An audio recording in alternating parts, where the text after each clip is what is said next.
Welcome to the Restricted Handling Daily Intel Brief. This is what's been going on in Iran and the Middle East in the past 24 hours. We're starting in Switzerland because the biggest story right now is not a missile, not a drone, not a battlefield map. It is leverage. The US and Iran just came out of the first round of high stakes talks at the Bergenstock Resort. And the early read is this: diplomacy is alive, but it is walking through a room full of tripwires. Mediators from Qatar and Pakistan say Washington and Tehran agreed to a 60-day roadmap toward a final deal. They also agreed to keep technical talks going, set up a high-level political oversight track, open a communication line for the Strait of Hormuz, and create a mechanism to help end military operations in Lebanon. That sounds clean on paper. In reality, this is less peace deal wrapped in a bow. And more. Everybody hold the table steady while someone defuses 5 bombs at once. The key thing to understand is that Iran is trying to control the order of events. Tehran wants early economic relief before it gets boxed into serious nuclear concessions. Iranian officials have been very clear that the first round was about implementing the memorandum's early clauses: ceasefires, lifting the U.S. naval blockade, reopening Hormuz, temporary oil and petrochemical waivers, and releasing frozen Iranian assets. Iranian media even said no members of Iran's nuclear committee were in the delegation. That is not an accident. That is Tehran saying, we'll talk nukes after the money, the oil, and Lebanon is the first monster on the board. Iran is interpreting the memorandum's ceasefire on all fronts language as requiring not only a pause in fighting between Israel and Hezbollah, but an Israeli withdrawal from southern Lebanon. That matters because Hezbollah is not just another proxy for Iran. It is one of Tehran's core deterrence assets against Israel.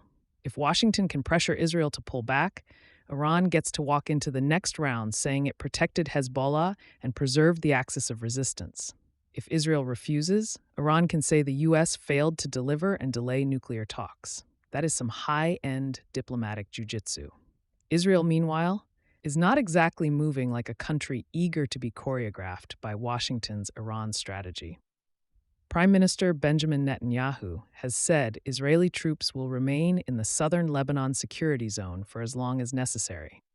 Defense Minister Israel Katz went further, saying Israel has no intention of withdrawing from Beaufort Castle, which Israel views as essential for defending the Galilee and IDF forces. Washington reportedly wants Israel to pull back toward the Yellow Line. Israeli officials also reportedly told the IDF to pause operations around Ali al-Taher so the talks would not get blown up in real time. That is the delicate dance here. Washington is trying to negotiate with Iran while managing an Israeli government that is not a signatory and not thrilled about the script. The talks also had a very public flare-up, because of course they did. Vice President JD Vance opened with a softer message about turning over a new leaf with Iran, but President Trump threatened to resume strikes if Iran did not restrain Hezbollah and warned Tehran not to close Hormuz. Iranian state media said the delegation walked out. U.S. officials said the Iranians stayed on site and continued negotiating through mediators. Both things can be politically useful. Tehran shows domestic hardliners it will not be bullied. Washington keeps coercive pressure on the table. It is diplomacy with a flamethrower sitting just off camera. Now let's talk Hormuz, because this is where Iran can make the whole world feel the heat fast. The IRGC Navy announced on June 20th that it had closed the strait, but shipping did not fully stop. Some vessels kept moving through the Omani route and through Iran's newly asserted traffic scheme. The numbers tell the story. Traffic dropped sharply, but it did not disappear. Reuters reported 5 vessels passed Sunday, down from 26 a day earlier. 4 Qatari-controlled LNG tankers entered the strait Monday, which is a pretty loud signal that even during a claimed closure, the energy world is still trying to keep the lights on. That is why oil markets reacted so quickly. Prices rose when Iran revived the Hormuz threat, and Trump responded with threats of his own. Then prices fell after mediators announced progress, and Iran said it had secured export waivers. Brent was trading just under $80 per barrel after the talks eased supply fears. Iranian state TV said more than 25 million barrels of Iranian oil had crossed the virtual blockade line since Monday. Gulf producers, including the UAE, Kuwait, and Iraq, also offered more crude to customers. Translation: markets are treating diplomacy as supply security. One good statement from Switzerland can move barrels, expectations, and political blood pressure. The nuclear issue is still the strategic prize, but right now it is waiting behind the velvet rope. The U.S. wants Iran to destroy or transfer enriched uranium stockpiles and suspend future enrichment.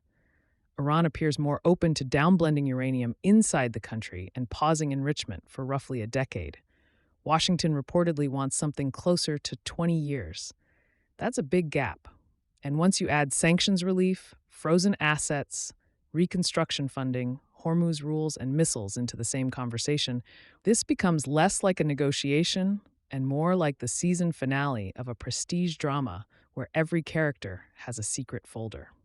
Ballistic missiles may be the issue everyone knows is there, but nobody wants to fully tackle yet.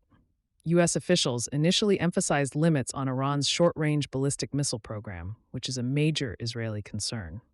But reporting suggests Iran still retains about 70% of its mobile launchers and missile stockpile. Tehran sees those missiles as one of its few remaining reliable deterrents against Israel.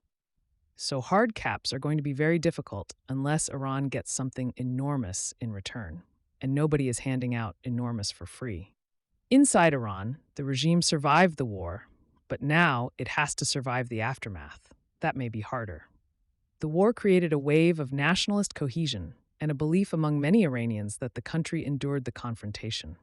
But the economy is in awful shape. Authorities estimate 2 million people were pushed out of work.